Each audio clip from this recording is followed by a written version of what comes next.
What foraging is. Foraging.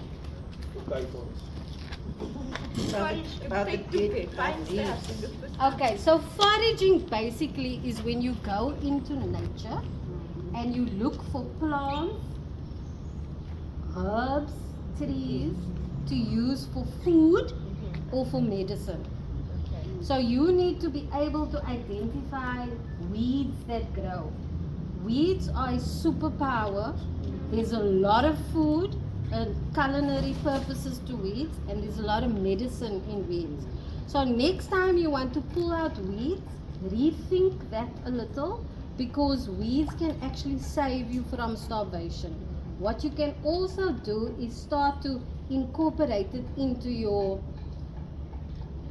daily life and your daily meals. So for example, I use the nasturtiums, I use lamb's quarter, I use purslane, I use amaranth. All these things are weeds that grow, but they are so nutrient rich and they have a lot of medicinal properties, and I use it in our food almost every day, because you are not only building your health, you are building your knowledge, you are doing nature conservation, and you are healing yourself, because it has such a lot of medicinal properties as well. Some trees, we don't have any here, but some trees you can also tap for water. So like a birch tree, those maple trees, those trees you can actually tap for water. And what that means is, and especially in the spring, it's very bountiful, because after winter the water goes from the roots up to the rest of the plant, so that it can feed it, so that it can get the green leaves and flowers and every fruit or whatever. So the middle of the tree will be very full of water, but constantly trees are full of water, because that is how they get their nutrients and transport everything in order to grow. So what you do is you will take a nail or something and you will chop it into the middle of the tree, okay, as deep as possible. Then you will pull, either you can pull it out and put a spigot in. If you don't have that, you leave the nail and you wiggle it a little, just to create a little room around it, and you put a cup under it and you leave the cup, and you'll see it will start dripping water, and that water is very nutritious. So you can drink that water, you can make it into sugar if you boil it, that type of process, depending on what the tree is. But there's various ways that you can use tree water for survival. So that's just something to think about. If you don't have any water anywhere, tree tapping can maybe save your life if you don't have any water around you. Okay, so that you can drink without having to sterilize it, but what you call it, purify it. Just Yes, like that. yes. Jamie, can that be any kind of tree? No. Because when I think it's crazy, you don't know what tree is. No, you can't tap any kind of tree. It's mainly the big normal trees like birch tree, maple trees, blue gum tree. You can also, because wherever you see blue gums will indicate there's a lot of water in the ground. You know, you see blue gums a lot everywhere.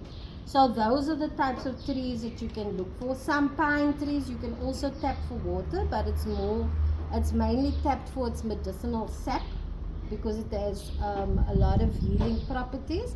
But let's just walk around and see if there's anything I can actually talk about, because everything's dead. So what you can actually use this for, if you have sinus problems or a congested nose, you take a leaf, and normally the leaves grow quite big, like this size. So you take a leaf and you roll it up and you stuff it in your nose. It will then cause you to sneeze, and that will open up the passageways.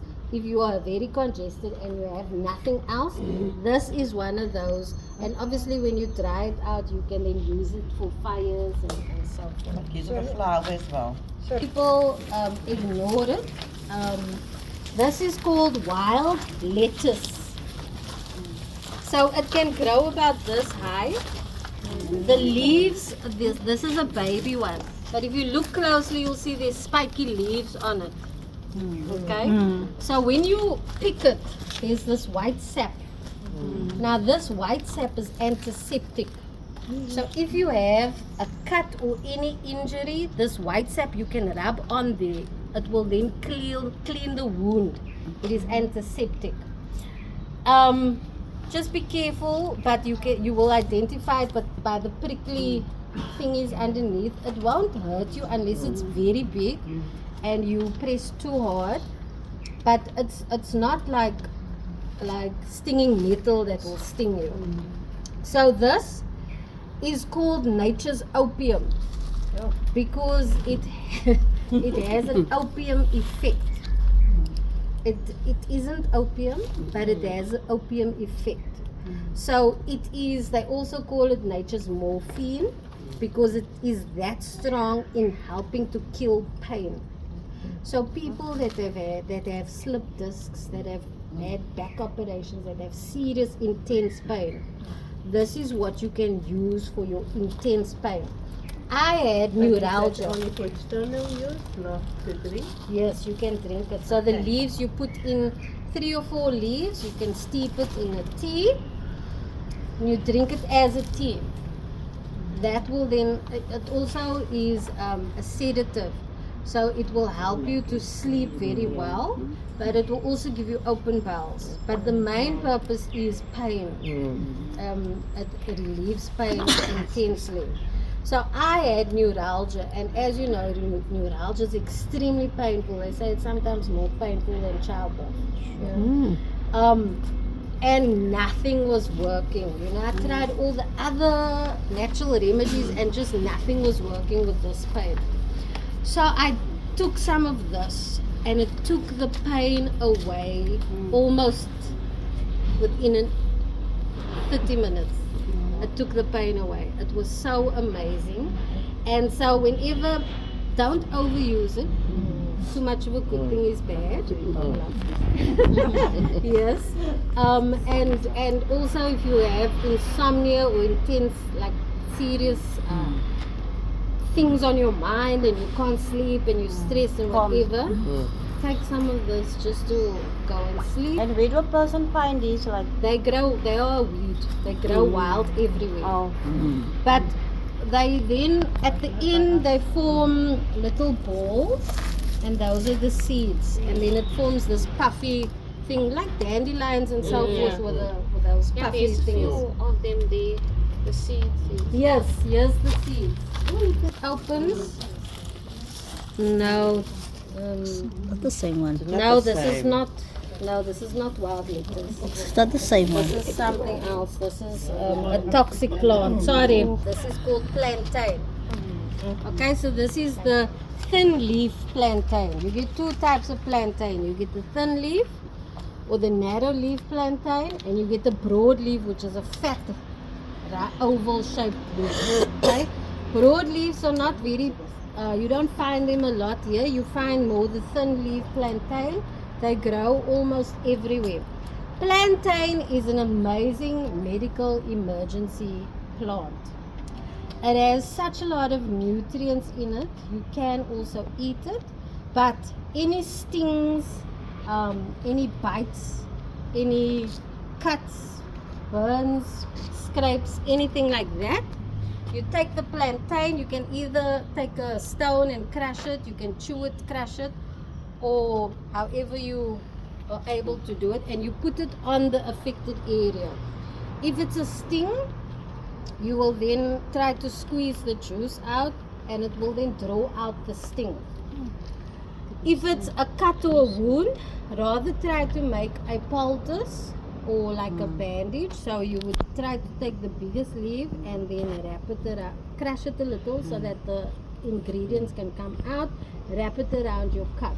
Or take quite a few of them and then take a piece of cloth and then wrap it around whatever is open. This will not only disinfect, but it will also heal. It has skin regenerative properties as well. So plantain, really amazing.